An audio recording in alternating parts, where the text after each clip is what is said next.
రాష్ట్రానికి ఉన్న 436 గనులపై హక్కులన్నీ కూడా ఏపీఎండిసి సంస్థ తీసుకొచ్చి ఆ గనుల విలువ 1,91,000 కోట్లుగా లెక్క కట్టి మొత్తం ఆ గనులన్నింటినీ కూడా తాకట్టు పెట్టి బాండ్లు జారీ చేయడం ద్వారా 9,000 కోట్ల రూపాయలు అప్పులు తీసుకొచ్చే కార్యక్రమం చేస్తా ఉన్నాడు చంద్రబాబు. ఇది ఎందుకు రాజ్యాంగం ప్రకారం తప్పు అని అంటే, రాజ్యాంగంలోని ఆర్టికల్ 293(1) ప్రకారం కన్సాలిడేటెడ్ ఫండ్ ను తాకట్టు పెట్టి అప్పు తీసుకునే వెసులుబాటు కేవలం రాష్ట్ర ప్రభుత్వానికి మాత్రమే ఉంటుంది.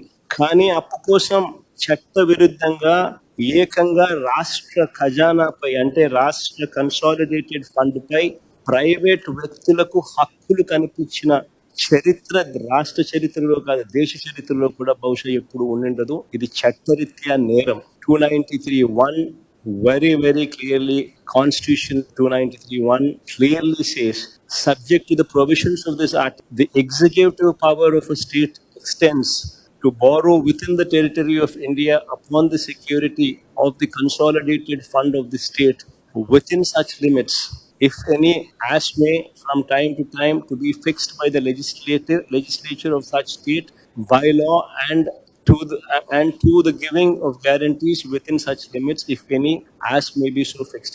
రాష్ట్ర ప్రభుత్వానికి మాత్రమే ఎక్స్క్లూసివ్ అథారిటీ ఉంటుంది. అంతేకాదు ఏపీఎండిసి భవిష్యత్తును కూడా చంద్రబాబు నాయుడు గారు అంధకారమయం చేస్తా ఉన్నారు.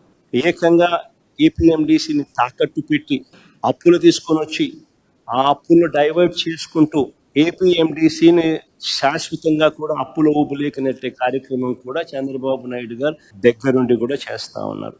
మన ప్రైవేట్ మైన్స్ మీద, మన రాష్ట్ర ప్రభుత్వానికి సంబంధించిన మైన్స్ మీద ప్రైవేట్ వ్యక్తులకు ఆజమాయిషీ ఇస్తా ఉన్నాడు.